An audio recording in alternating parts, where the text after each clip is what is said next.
I'm back, and thank you for joining me today. I am really excited to talk about this idea of the combination of this new moon and essentially hurricane. I'm here on the East Coast, and there's a massive hurricane moving up the East Coast.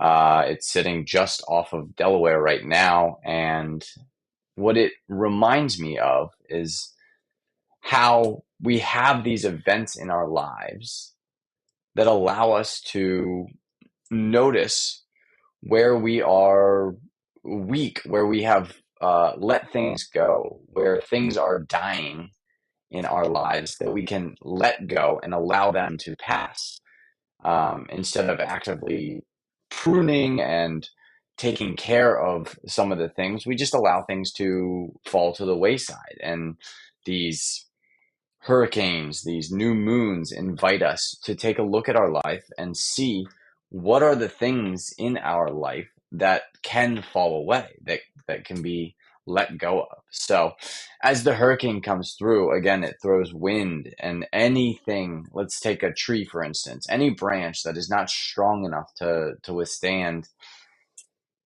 50, 70, 100 mile an hour winds, well, it's going to be broken off. It's going to be removed from the tree. And that removal from the tree is going to cause some minor temporary pain. It's going to, it's going to have to divert energy from the tree to um, cover up where that branch came off. That branch probably had plenty of leaves that were on it, and now that tree doesn't have the energy creating source of those leaves. So it goes through this period, this short period of kind of allowing this branch or these branches to fall away and healing itself and making sure it does not kill the tree, but it does it weakens it, and it shows the tree where it is weak. And if the tree had been conscious enough to say, "Oh, well, this branch is dying. I should get rid of it," it would have removed all the power, the energy source that was flowing to that branch, and just naturally allowed it to go. And you could argue that that's exactly what it did, and it wasn't until the hurricane came through and removed it, this powerful source of energy came through and removed that it could get rid of its dead limbs. So you could kind of view the hurricane and the tree as a symbiotic relationship. It's like the hurricane forces the tree to acknowledge where it is strong and where it is weak. And the tree requires from the hurricane that energy to cleanse itself of the negative or the weak energies, the weak parts of itself that it needs to let go. Because without that hurricane, the tree can't just chop off a limb or let the limb fall away. It needs an external force to let it go. And, as this hurricane moves through, it's going to, anywhere where the coastline is weak, anywhere where, you have this built up society, civilization. We've built these things on the coastline, and we haven't built them strong enough to move forward into the future. Well, this hurricane is going to show where our weaknesses are. And the human tendency is always to believe that it is stronger than Mother Nature, right? We have this very strong-willed belief that we can control and manipulate Mother Nature, weather, these natural forces that exist. And do we have an ability to maybe maneuver or work with those forces? Absolutely. Can we control them completely? And do we want to control them completely? I mean, this is where we get into this idea of trying to control the weather and having these unforeseen outcomes because we don't fully understand as a species the complexity of these global phenomenon, these weather patterns, the way that energy moves around the planet. We don't fully grasp or understand that. So for us to try to control it, it just doesn't make any sense. We're going to do more harm trying to control weather than we are living within the natural patterns that exist. And do we have some effect on it? Yes. But that effect has been over exaggerated. It might be 10 or 20% of the total change in global temperatures that we are affecting versus, a much larger majority seems to be, and this is what the science says it's coming from, which is the global change in our weather patterns is stemming from a increase in the temperature at the very depths of the ocean. The um, Earth's internal heating ability is filtering through the basically, where the Earth's crust kind of comes together. That's heating the water. That heated water has such a large effect on our global weather patterns, and it's very interesting to see this hurricane. They were showing the water temperatures in the wake of the hurricane, and there's a clear path where this hurricane has cooled the water on a 50-60 mile wide channel. This hurricane, as it was sucking up the water, the hurricane basically takes water. The water evaporates. That evaporation cools the ocean, and that's kind of how these things form.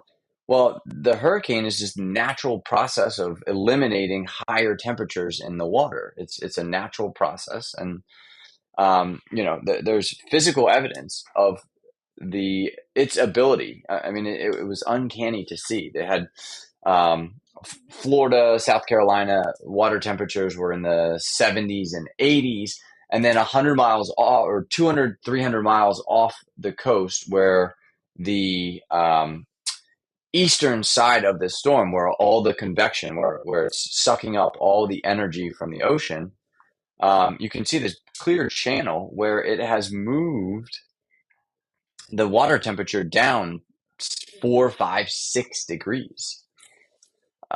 So again, the idea that we can control everything in our world, everything in our reality, is just an illusion. And I think this goes back to our ability to control everything on an individual level within our lives. There's so much that is out of our control. And when we try to control things or believe that we can control things that are out of our control, well, we enter into a state of concern, of fear, of doubt, of shame. When if we just take a step to slow down and realize what is out of our control, what we don't have control, and accept what we don't have control, let that pass, let that die, let that idea in us die. This is again, like the hurricane clears and shows the tree where it can let go of ideas. This is an idea I think that we can let go as a collective right now, that we can control everything, or that we can control everything in our lives, or that we should control everything in our lives,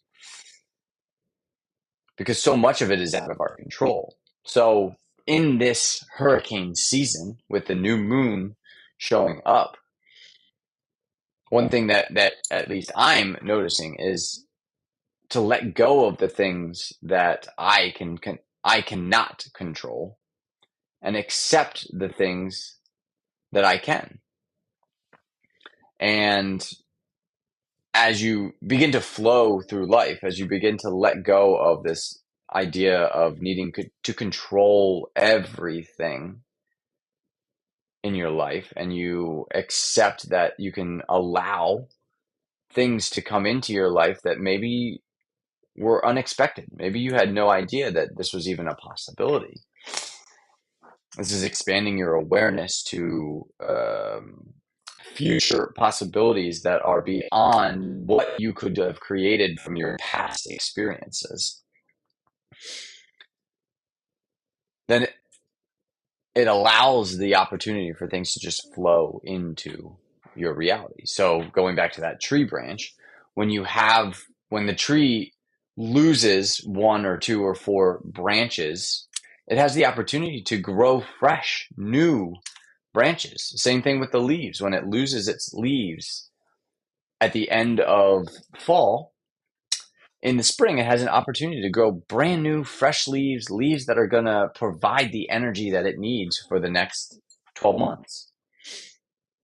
And without the wind in November, those leaves would stay stuck on that tree. They would never fall. And again, the complexity of reality is so intertwined and so perfectly put together. It's been evolved. Again, all these things evolved together. All these systems evolved together to maximize the benefit. So, you could look at hurricanes and trees as completely separate things, or you could look at them as part of a natural living process, a natural living being, that being planet Earth, and how intertwined all these systems are. If you take a look back at your human body, there's so many different systems. And this is, again, we want to control our health. We want to control how our body functions. And there are things that we can do that benefit a majority of the body. But the systems inside are so complex that for us to believe that I'm just going to take 2 pills and everything's going to work out fine.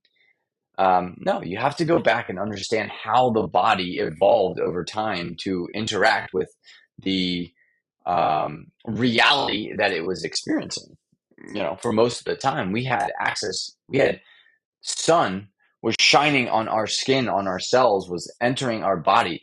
Full spectrum sunlight was entering our body for 5, 6, 10 hours a day. That's how our body evolved. And in a very short period of time, we kind of took that away. We moved inside. We, covered our skin. We started wearing SPF 50. And that changed, that put a change in the system. And now we're seeing the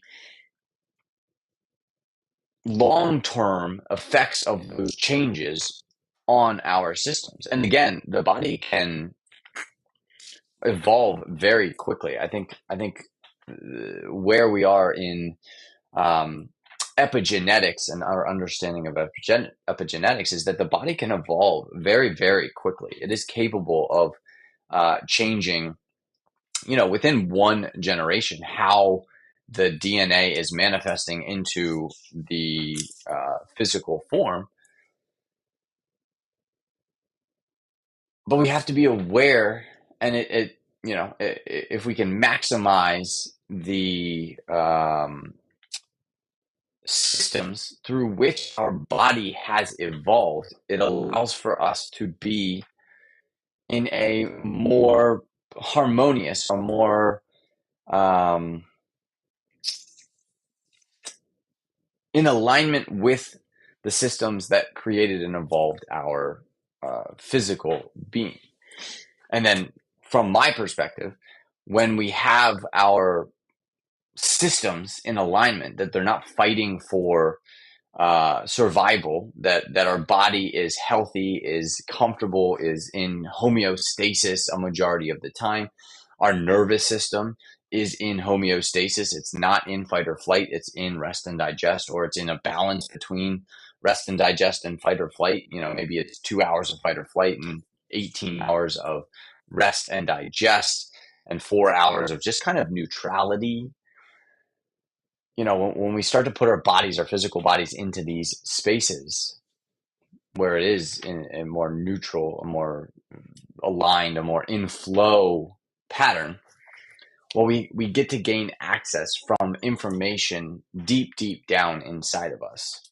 In that fight or flight, we lose that connection to our divinity. We lose that connection to our source energy. We lose the connection to the totality of the information that has existed as our soul has progressed through its many lifetimes. And that's a part of the human experience, is to kind of forget about all those past experiences. And what happens when you come into reality without any prior knowledge of your existence as an eternal being? What happens when you come into a reality where you have access to all of your divinity if you choose to, or none of your divinity if you choose to, or any combination in between there? And then what happens when we build these stories of what's happening and these representations of this connection, this divinity, this flow of energy that is possible for everyone? We build those stories and then we fight about those stories and whose story is right and whose story is wrong, versus just understanding that at the fundamental level, all these stories are pointing to a connection to something that is above us, something that is existing. We could call it out into the future. We could call it in a distant reality. We could call it, in a dimension that we don't particularly have access to at this particular time.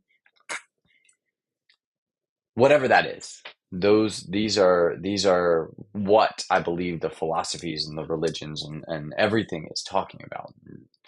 So, coming back to the hurricane and the new moon, can you reflect back in your life right now on different belief systems that you have that can be let go, that are no longer serving you? Is it a belief system that there's one truth in the world, and that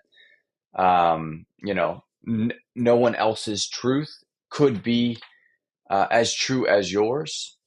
Is it that there's a particular version of humans that is subpar or is less than you?